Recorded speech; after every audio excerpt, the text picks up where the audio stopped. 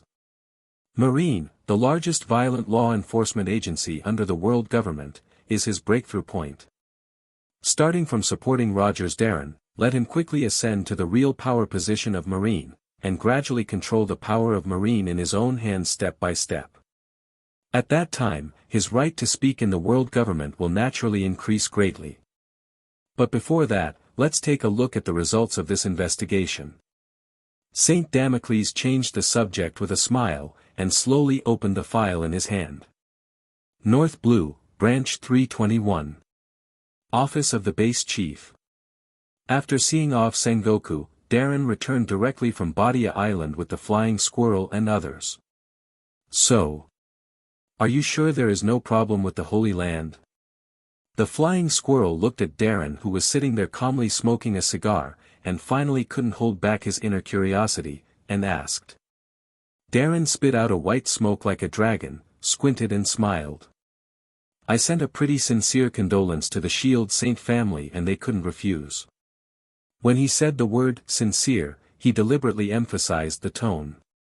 What condolences? The Flying Squirrel asked blankly. 1 billion Baileys. What? The Flying Squirrel gasped and couldn't believe his ears. 1 billion Baileys, that's not a small sum. This is already a whole year's tax for many small and medium kingdoms. Putting it in the entire North Blue Sea area, the tax money Darren and the others collected by supporting countless mafia families and gangster forces, the total amount of the annual sum is only a little over 2 billion Baileys. And now, in order to send a condolence, they have directly worked for half a year at North Blue Marine.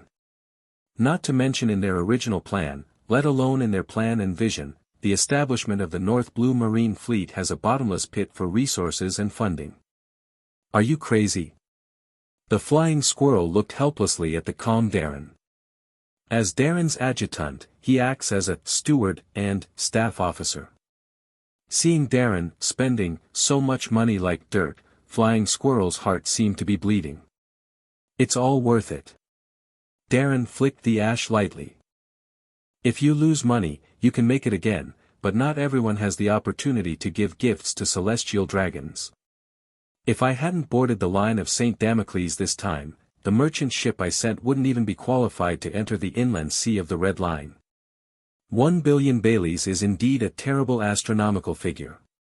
You must know that it is only circle calendar 1492, the era of great pirates has not yet begun, inflation is far less terrifying than later generations, and Bailey's purchasing power is still strong.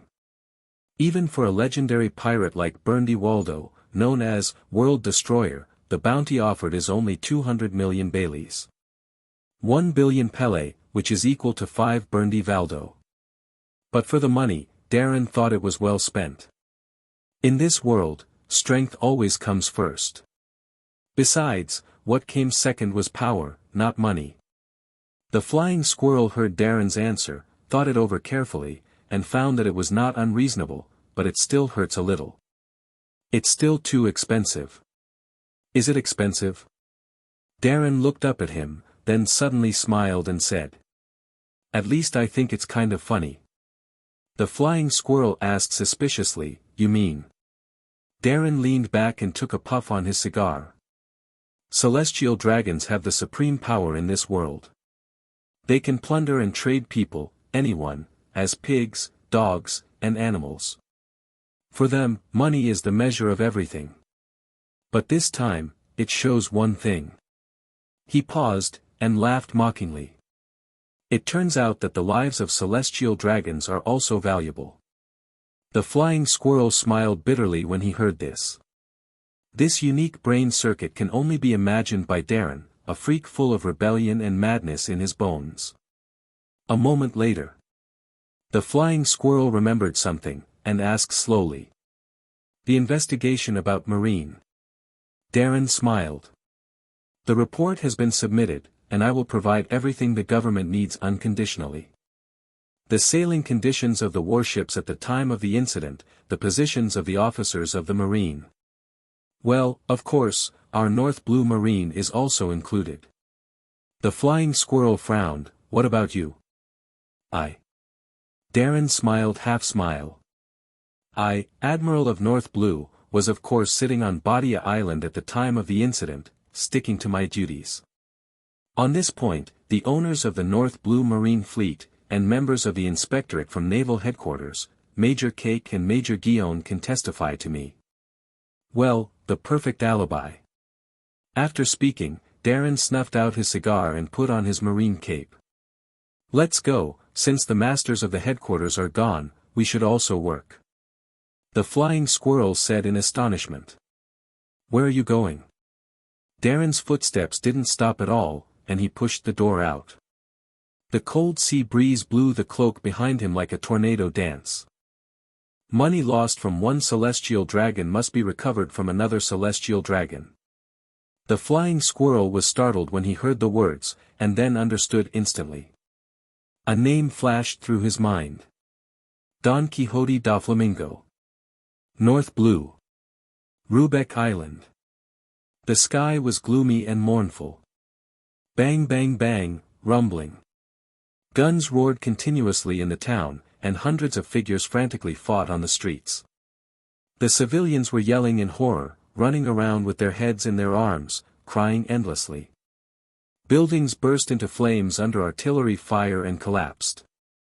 The high-temperature flames turned into huge fiery red wings, licking the belly of the sky. Damn Don Quixote family. Lubeck Island is the territory of our Phil's family. You have crossed the line. A man wearing a newsboy cap, a black overcoat, and a suit wiped the throat of a pirate rushing in front of him, and roared furiously. His face was splattered with the pirate's blood, his white shirt was dyed red, and his blood-red eyes stared at the blonde kid not far away. He is about 11 or 12 years old, only about 1.4 meters tall, with short blonde hair, a pair of sunglasses, a white shirt and cropped pants. He was obviously a brat, but he had a crazy and cruel smile on his face that even the leader of a gangster family would fear. Don Quixote da Flamingo. The kid who came out of nowhere, with vicious methods, cold-blooded and cruel. With great strength, he led his Don Quixote family to make troubles when they first came to North Blue. They have brutally eradicated the well-known mafia families on several nearby islands, and took all the land that belonged to them into their pockets and recruited troops. Its power expanded wildly at an astonishing speed. When Doflamingo heard what Phil said, as if he had heard some ridiculous joke, he covered his stomach with laughter and leaned back. Several Don Quixote family cadres beside him couldn't help laughing too. Slimy Toribol with a cane in his hand and 2 lines of snot hanging from his nostrils. Pika stood there like an iron tower, with muscles all over his body. Dressed like a native Indian, Diamante with colorful paint on his face. And Virgo, who still has a piece of steak on his face, with a dull expression.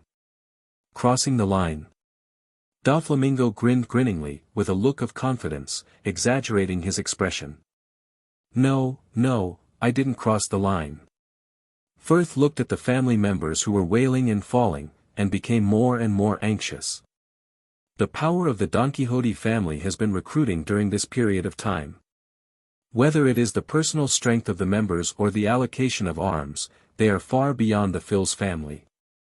If this continues, they will all be wiped out by the Don Quixote family in less than 10 minutes.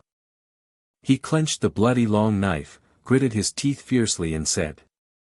The gang forces have a clear division of territory, maintain stability with each other, and must not cross the border. This is the rule of North Blue. Doflamingo grinned grinningly. No, you still don't understand me. The so-called rules are the constraints defined by the strong for the weak, and the cages used to imprison the incompetent, the mediocre, waste and garbage. I didn't cross the line. He stuck out his tongue and licked the corners of his chapped mouth, opened his arms, raised his head and laughed cruelly. Because, the whole North Blue is owned by Lousy. The rules of this world are meaningless to me, Doflamingo. Following his loud laughter, hundreds of members of the Don Quixote family also laughed ferociously, carrying spears, cannons, tomahawks and long knives in their hands, rushing into the crowd of the Phil's family like a group of hungry beasts. In an instant, swords clashed and blood spattered. A dazzling and deep blood-red color slowly bloomed in the originally bustling streets. You are looking for death. Phil shouted angrily with his eyes splitting when he saw this. He stepped on the ground, and as the floor shattered, the figure actually crossed a distance of more than 10 meters at an extremely fast speed, and in the blink of an eye, he had already arrived in front of the arrogant blonde kid. The blood-stained sword in his hand was clenched with both hands, and he slashed hard towards Doflamingo's face. The explosive force was so powerful that even the traces of the blade cutting through the air produced white air waves. A killing intent flashed in Phil's eyes. He could even foresee that the mind of this ignorant blonde kid in front of him would be cut in 2 under his own knife. However, at the moment when the long knife was about to fall, Phil's pupils suddenly shrank. He saw the sneer. From the faces of Doflamingo and the faces of his subordinates, they all showed teasing smiles like a cat catching a mouse. Bang! A bright spark suddenly bloomed in front of his eyes. Phil's bloodshot pupils trembled violently, and a look of disbelief flooded his face. His sword, suddenly stopped 3 centimeters away from Doflamingo's forehead, and could no longer be cut down. It was as if there was something invisible in the void, blocking his sword. The location of its collision even made a sharp and harsh friction sound, like a sword wrestling. How can this be? Phil's throat rolled, and it was extremely dry. Seeing the half-smiling expression of the blonde kid in front of him, his heart suddenly started beating wildly. It was as if it was tightly grasped by an invisible hand. Bah! It's really frustrating.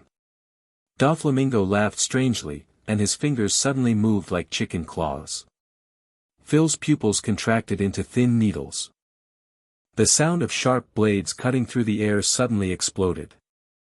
The moment there was a sudden sound of breaking through the air, his chest seemed to have been cut open by an invisible sword, exploding into large pieces of blood. Laugh.